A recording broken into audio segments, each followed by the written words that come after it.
सबसे पहले मैं मीडिया पर्सनल्स का वेलकम करता हूं जी। The first issue which is the most important जो मैं सोचता हूं कि जो ये पुट्टा का न्यू प्लेटफॉर्म क्रिएट किया गया है, हमने ये देखा कि जो पुराने 4-5 साल से पुट्टा के मेंबर चल रहे थे वही रूटीन रेपिटेशन हुई जा रही है। वही एक group of 5 persons repeating in one position and other position. मुझे पर्सनली लगता है, मैं बीइंग स्टूडेंट ऑफ लॉ, मुझे ऐसे लगता है कि शायद ये एक प्राइवेट लिमिटेड सी को कंपनी बनी हुई है, and we don't want that. क्योंकि reason being what I feel is पुट्टा हमेशा ही टीचर के इंटरेस्ट को प्रोटेक्ट करती रही है, टीचर के लिए है, टीचर द्वारा है और टीचरों के ही काम करने के लिए होती है। तो आई थिंक जो हमारी प्रायोरिटीज़ है इस टीम की, न्यू टीम की priority, first of all we all know कि हमारे जो एरियर्स पेंडिंग है फ्रॉम 2016 से ऑनवर्ड, हमारी सबसे प्रायोरिटी ज़्यादा इंपॉर्टेंट है कि हम एरियर्स को करें। वी नो द चैनल्स, हमें ये भी पता है कि उसका मीन्स क्या है, कैसे करवाने हैं। टीम के काफ़ी मेंबर हैं जिनके एडमिनिस्ट्रेटिव साथ भी लिंक हैं, गवर्नमेंट के साथ भी लिंक है। तो we have approach to Punjab government has given the nod. Now central government को अप्रोच करना है। Once will get this team, जब जीत के आते हैं, आई एम वेरी श्योर कि हम जीतेंगे, तो उस प्लेटफॉर्म से हम सेंट्रल गवर्नमेंट को अप्रोच करके वो एरिया रिलीज़ करेंगे। जो सेकंड हमारा इशू है कि कैश प्रमोशन काफ़ी डिपार्टमेंट्स में, खास करके डेंटल में, from the last many years pending है।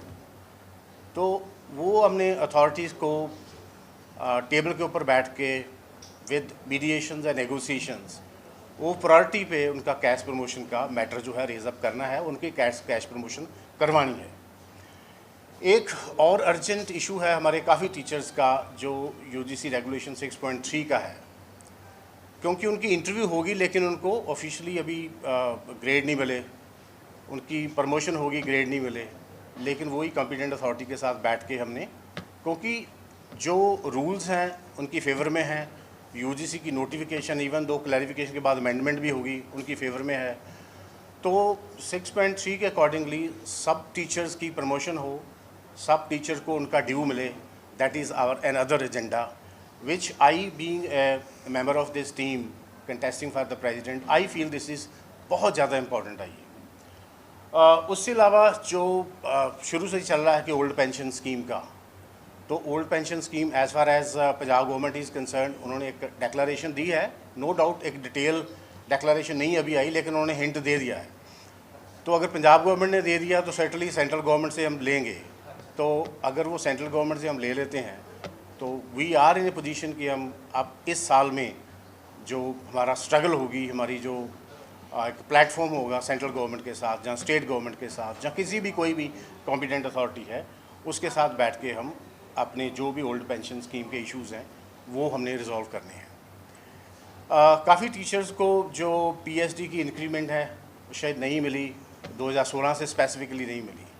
तो ये हमारी एक और स्ट्रगल है कि हमने जो जितने भी पीएचडी के इंक्रीमेंट्स हैं, टीचर के एरियर्स हैं, वो हमने रिलीज़ करवाने हैं, and I am very sure कि वो रिलीज़ हो जाएंगे।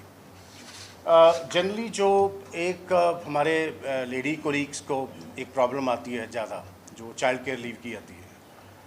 तो चाइल्ड केयर लीव में थोड़े से इश्यूज़ हैं, क्योंकि पंजाब गवर्नमेंट की एक डिफरेंट नोटिफिकेशन है, तो सेंट्रल गवर्नमेंट की एक डिफरेंट है।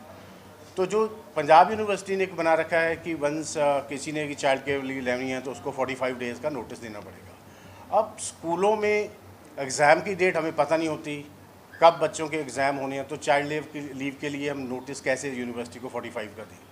तो आई थिंक ये भी मैटर बहुत इंपॉर्टेंट है, जो हम कॉम्पिटेंट अथॉरिटी के साथ बैठेंगे तो आई एम वेरी श्योर कि हम इसे रिजॉल्व भी करेंगे। No, apart from these major issues, जो अदर इशू हमें आ रहा है कि हमने डिफरेंट डिपार्टमेंट में हम देखा कि सारी सीनियर फैकल्टी है, कोई नई रिक्रूटमेंट नहीं हुई, यंग फैकल्टी अभी है नहीं, सीनियर रिटायर हो रहे हैं, और सारे डिपार्टमेंट में बहुत थोड़ी सैंक्शन स्ट्रेंथ से बहुत कम स्ट्रेंथ रह गई है। तो हमारा ये भी एजेंडा है कि हम जो नई रिक्रूटमेंट है वो कॉम्पिटेंट अथॉरिटी को कॉन्फिडेंस में लेके उनको एक टेबल पे बैठा के उनकी बात करेंगे कि जल्दी से जल्दी रिक्रूटमेंट का प्रोसेस शुरू करें। हमें पता चला है कि शायद उन्होंने थोड़ा बहुत प्रोसेस शुरू कर दिया है, लेकिन not in all the departments. So ये भी हमारा एजेंडा है कि हम जो रिक्रूटमेंट है वो जल्दी से जल्दी हो, सो दैट कि जितने भी डिपार्टमेंट है हमारे, जिनके जिस डिपार्टमेंट में भी ये रिक्रूटमेंट होनी है, उनको proper new teacher new recruitment के साथ मिल सकें, सो दैट सारे के सारे डिपार्टमेंट एक न्यू ज़ील से, एक न्यू फीलिंग से चल सकें। उससे अलावा हम जब इंटरेक्शन करते हैं लोगों को, तो इश्यूज़ कई बार आते हैं कि हमारे मेंटेनेंस के, कंस्ट्रक्शन के, कोई वाटर लॉगिंग बहुत ज़्यादा हो जाती है, मंकी मेनेंस बहुत ज़्यादा है। तो ये इशू हमने, क्योंकि we are interacting with the teachers, हम लोगों के घरों में जा रहे हैं, लोगों की जो कंस्ट्रक्शन का बिल्डिंग्स हैं वो देख रहे हैं, तो नो डाउट कहीं ना कहीं इश्यूज़ है with the construction branch, with the action office.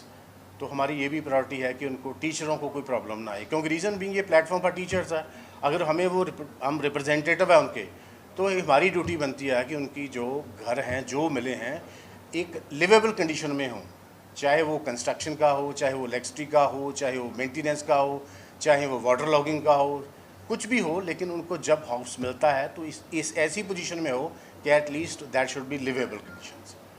बाकी यूनिवर्सिटी की maintenance as far as the vehicle is concerned, as far as हम जब कहते हैं ना कि व्हीकल फ्री जोन बनाना यूनिवर्सिटी में, इट्स वेरी श्योर कि जो एकेडमिक ब्लॉक्स हैं वहाँ व्हीकल फ्री हो सकता है, लेकिन सारी यूनिवर्सिटी को कहें कि व्हीकल फ्री हो जाए तो नहीं पॉसिबल है, लेकिन उसको रेगुलेट करने की ज़रूरत है। तो हमारी प्रायोरिटी है कि हम यूनिवर्सिटी को असिस्ट करेंगे, सो दैट जो पोल्यूशन फ्री जोन बने हमारी यूनिवर्सिटी, एटलीस्ट एकेडमिक ब्रांच में जितने भी एकेडमिक ब्लॉक्स हैं वहाँ ऐसा कोई पोल्यूशन ना हो, ज़्यादा व्हीकल ना आए, सो दैट बच्चे अपनी क्लासेस में प्रॉपरली पढ़ सकें, ये हॉकिंग जो हॉर्न्स लगते हैं ज़्यादा वो ना लग सकें। तो विल ट्राई अवर बेस्ट कि कॉम्पिटेंट अथॉरिटी को कॉन्फिडेंस में लेके, सिक्योरिटी ऑफिस को कॉन्फिडेंस में लेके यूनिवर्सिटी की जो ट्रैफिक है इसको मैनेज करना है। अगर मैनेज प्रॉपर हो जाएगी तो आई थिंक ये सारा का सारा जो ट्रैफिक का कंजेशन है यूनिवर्सिटी में, हमने देखा होगा कि सड़कों के दोनों साइडों पे गाड़ियाँ लगी होती हैं, तो जब भी बाहर से आते हैं तो हमें अच्छा नहीं लगता है, अगर बाहर से कोई विजिटर भी आता है उसे अच्छा नहीं लगता। तो we are very much concern with this. So ये हमारे एजेंडाज़ हैं फॉर दिस पुटा के इलेक्शन के लिए, and I hope we will win, and I assure all the colleagues, my teacher friends, sisters, you give us a platform so that we can resolve all the issues. So rest my colleague. मेरी तरफ से सभी को नमस्कार। मैं doctor सुमन Sumi vice president के लिए contest कर रही हूँ। मैं थोड़ा सा चाइल्ड केयर इशू पे बोलना चाहूँगी। जैसे कि चाइल्ड केयर लीव जो मिलती है यूनिवर्सिटी में, रतन जी ने भी बताया कि 45 डेज़ का इन्होंने क्लॉज लगा रखा है अगर आप एग्ज़ामिनेशन डेज़ पे लेते हैं। तो पेरेंट्स को नहीं पता होता है, और कई बार डिपार्टमेंट्स जो हैं या स्कूल्स हैं वो पहले लेटर इशू नहीं करते हैं कि एग्ज़ाम्स कब शुरू हो रहे हैं 45 डेज़ पहले, तो हमारी एप्लीकेशन ऑडिट या वहाँ पे जाके रुक जाती है। तो हम चाहते हैं कि ये लोकल लेवल पे ही, यूनिवर्सिटी लेवल पे ही सॉल्व हो और टीचर्स को धक्के ना खाने पड़ें और अपनी बच्चों की केयर कर सकें। जैसे कि सेंट्रल गवर्नमेंट में करियरिंग के लिए भी बच्चों के लिए मिलता है चाइल्ड केयर लीव, वो हमारी यूनिवर्सिटी में मिसिंग है, तो वो भी टीचर्स को दिया जाए, जिनके छोटे बच्चे हैं, यंग बच्चे हैं, वो केयर कर सकें और यूनिवर्सिटी को भी अपना पॉजिटिव फीडबैक दे सकें। एक इशू ये आ रहा है, जैसे कि बताया कि ये प्राइवेट लिमिटेड कंपनी बन के रहेगी पुट्टा कुछ टाइम से, तो 2 साल से कुछ ज़्यादा ये होना शुरू हुआ है कि ये 2-3 लोगों में ही सब कुछ घूमता रहता है और बाकियों को कोई नॉलेज नहीं होती है, एग्जीक्यूटिव को पता नहीं होता है कि क्या काम चल रहा है, अगर उनसे पूछा जाए तो वो बताते नहीं हैं। तो मैं चाहती हूँ कि इस बार ट्रांसपेरेंट पुट्टा आए और डायलॉग हो अपनी कम्युनिटी में, एक दूसरे से हम बातचीत कर सकें, एक दूसरे को बता सकें, और पिक एंड चूज़ बिल्कुल ना हो, क्योंकि पहले इन्होंने पिक एंड चूज़ का सिस्टम रख दिया था कि ये किसी और को सपोर्ट कर रहे हैं तो हम इनका काम नहीं करेंगे। वो नहीं होना चाहिए। जब पुट्टा में आप आते हो तो आपको ये भूलना पड़ेगा, इलेक्शन लड़ने के बाद आते हो, कि सारी कम्युनिटी एक है, हम अलग नहीं हैं और हमें मिलके काम करना है, यूनिवर्सिटी को आगे बढ़ाना है। अगर यूनिवर्सिटी आगे बढ़ेगी तो हमारी भी डेवलपमेंट साथ में होगी।